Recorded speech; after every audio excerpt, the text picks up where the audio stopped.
Ok, ci siamo. Ben ritrovati gentili amici e amiche alla Visione all'Ascolto per quanto riguarda gli appuntamenti con Enzo Cataruzzi per parlare di calcio, chiaramente Udinese, abbiamo titolato in dopo Roma in vista Inter. Allora Enzo, dobbiamo gioco forza tornare sulla partita perché il risultato è giusto, 3-0 per i giallorossi, un Udinese che ha avuto un'involuzione tecnico-tattica rispetto alle partite precedenti, no? Effettivamente sì, abbiamo visto che il reparto che coordina Bijol ha fatto flop lui, ha fatto flop tutto il reparto, quindi questa è stata una cosa molto, molto brutta. Poi abbiamo visto, a dire la verità, io vorrei spezzare una lancia anche per l'allenatore, perché abbiamo visto che l'arbitro è partito con delle ammonizioni assurde, cioè ammonire dopo 3 minuti Luca per una roba che secondo me era molto, molto insomma, non determinante, ha condizionato un po' questo giocatore, insomma, no? Ma c'è da dire che comunque l'Udinese non ha fatto un gioco eccezionale, nel senso che non ha prodotto tanti tiri, pochi tiri, 2 o 3 tiri in porta, insomma, per cui non era l'Udinese che ci aspettavamo. Forse è entrata un po' contratta allo Stadio Olimpico e si è svegliata, insomma, qualcuno dice, l'ho detto anch'io, siamo tornati coi piedi per terra, è una partita che comunque ha visto un tracollo verticale del gioco e questo mi fa un po' specie, Ecco, insomma. la cosa incredibile, Enzo, da sottolineare è che i migliori, cioè quelli che col Parma, ma anche nelle partite precedenti, avevano fatto veramente la differenza, proprio con la Roma hanno steccato al 100%. Esatto, sì. Lo stesso Toven non era in palla come sempre, ma visto poi Ezebue che è una roba assurda, ha fatto una partitaccia, Christensen anche, cioè in sostanza non hanno trovato la sintonia e quindi ehm, hanno poi subito il gioco della Roma che veniva e viene ancora da un problema societario non da poco, perché pare che addirittura la società passi di proprietà verso gli arabi, almeno questi sono gli ultimi 280 anni, eccetera.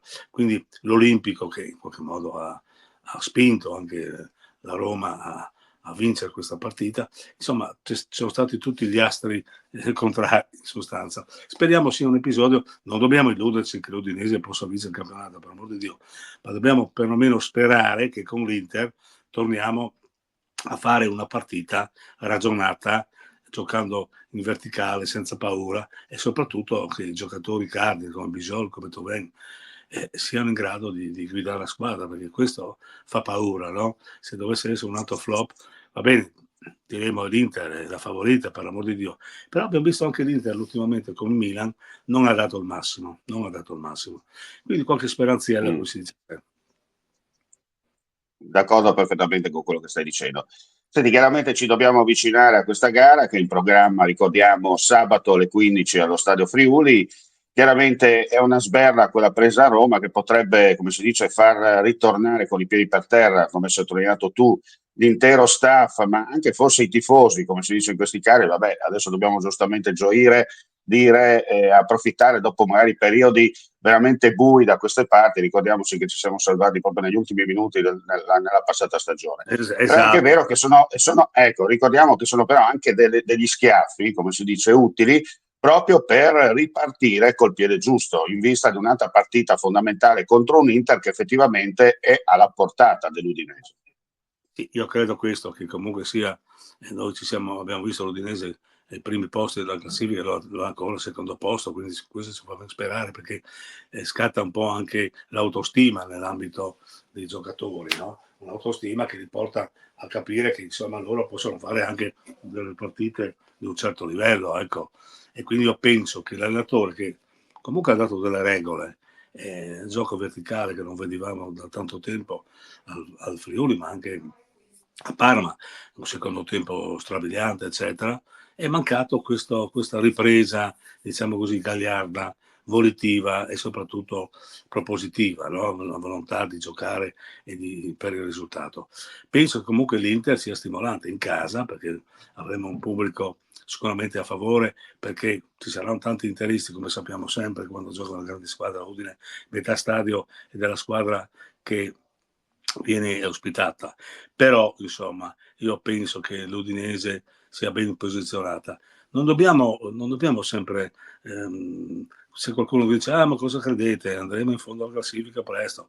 Cioè, le disgrazie, io dico, vengono da sole. Giochiamo invece in maniera propositiva. Cerchiamo diciamo così, di dare una mano a questa squadra.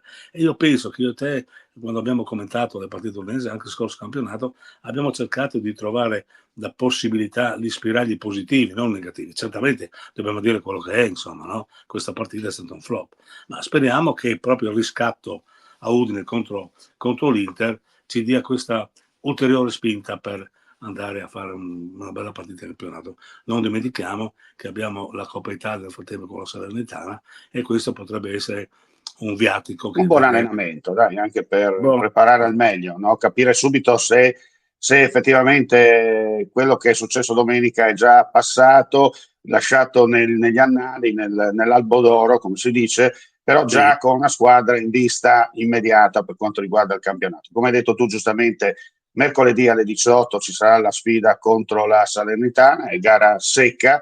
Secca cosa vuol dire? Si gioca nei 90 minuti, in caso di parità tempi supplementari ed eventuali calci di rigore. Dunque uno stimolo in più anche a cercare di portare subito a casa la qualificazione verso poi gli ottavi di finale, che sarebbe il terzo turno in Coppa Italia poi per la formazione bianconera. Chiaramente, come hai sottolineato tu, arriva in un momento, secondo me, anche positivo, nel senso arriva al momento giusto questa partita, proprio perché hai subito la possibilità, dopo 48 ore, 72 ore dal match dell'Olimpico, di mettere immediatamente e capire se effettivamente quello che è capitato domenica, ripetiamo, è soltanto un incidente di percorso oppure il trend negativo si è rimesso in moto e tutto quello che abbiamo visto nelle prime 4 giornate lo dobbiamo gioco forza prenderlo e metterlo nello scatolone. Ma questo penso non sia né la mia speranza, ma neanche la speranza di tutti i tifosi appassionati di calcio. Forse, ripetiamo, è una sberla che può servire a risvegliare dai torpori di troppa festa. Quando succede, si fa troppa festa, si fanno i bagordi, può capitare insomma di andare a lavorare, come si dice in gergo tecnico, con la scimmia ancora addosso, no? Sì, anche perché così eviterà di fare quegli errori che ha fatto a Roma, dove l'approccio è stato sbagliato, con scelte anche discutibili, se vogliamo dire, perché insomma il centrocampo faceva fatica, mancava un difensore veloce, insomma speriamo che con la Salernitana appunto ci sia, appunto dal punto di vista psicologico, è molto importante come dici tu, perché ti darebbe lo sprint verso l'Inter, no? Una vittoria con la Salernitana ci rimetterebbe subito, come si dice, in corsa, no? Dopo un incidente rimonti subito in macchina e dopo una sberla, dico, riparti un po' a giocare. Quindi io sono fiducioso e forza udinese, certamente. Bene, grazie Enzo, grazie ai nostri amici vicini e lontani come sempre per la visione all'ascolto. Noi torneremo chiaramente a ricommentare, speriamo in modo positivo, quello che accadrà, quello che è accaduto, pardon, dopo la sfida del Friuli tra Udinese e Inter. E vi ringraziamo per la visione all'ascolto e vi diamo appuntamento, come si dice, alla prossima. Mandi.